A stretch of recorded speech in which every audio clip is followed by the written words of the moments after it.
2/3 of California residents have no real idea where their tap water comes from, and they are largely unaware of the growing crisis affecting water supplies in our state. The Association of California Water Agencies is working to change that through its statewide awareness program, California's Water, a crisis we can't ignore. The problem lies within the Sacramento-San Joaquin Delta, the hub of our state's water system, responsible for channeling water supplies to more than 25 million Californians. The Sacramento River is California's largest river. It flows from the north to the south. The San Joaquin is our second largest river, flows from south to the north. They meet in a place we call the Delta.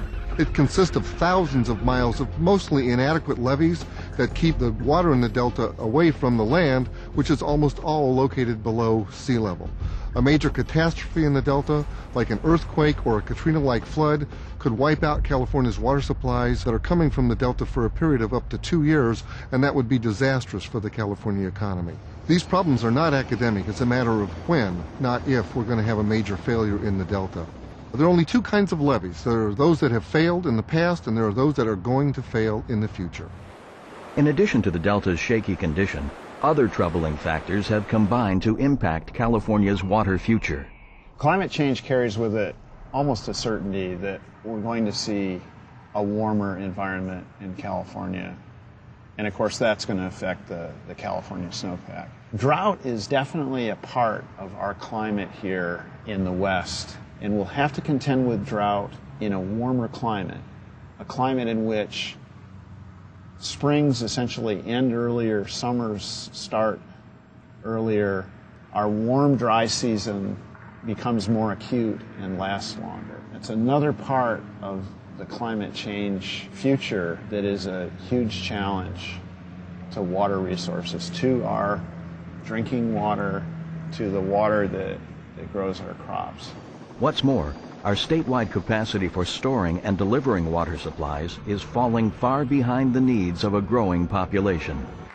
At a recent Delta summit convened by Governor Schwarzenegger and U.S. Senator Dianne Feinstein to examine the growing water crisis, Senator Feinstein underscored the dangers.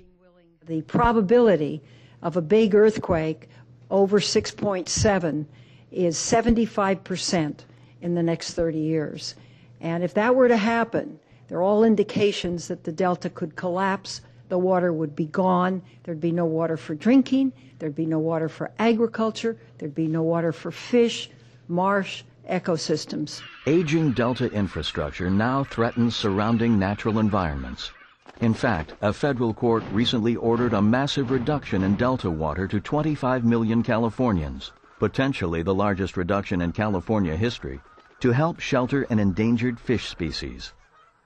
Our state's farmers and vast agricultural lands will be the first to feel the effects of those cutbacks. California farmers are in trouble because we're facing a water crisis. Our water's been cut, and it's going to be cut again.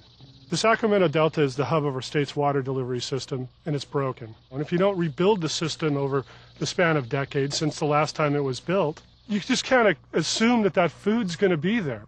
The problem starts in the Sacramento Delta, but it affects all of us. We've had a dry year, we have climate change, we have deteriorating levees in the Delta. So we know that we are facing some challenging times. It's really a perfect storm right now. In addition, we also have a court order where the judge decided to reduce pumping in order to help save the Delta smelt. So going forward, we know we're going to have about 20 to 30% less water to use in the counties. And it's just not our district. This is for water districts all across the state of California. And since about 2/3 of Californians rely on the Delta for their water, this is really an important issue that we would like people to get involved in and get engaged. Water conservation is more important now than ever, but it's not the solution. Conservation alone cannot solve this crisis. Water has always been a symbol of our state's beauty and geographic diversity. Water is also a principal force behind our ability to thrive economically and to produce almost 60% of the crops that feed the entire nation.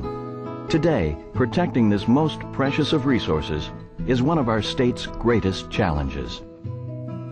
To learn more, visit www.calwatercrisis.org, because we can't take water for granted.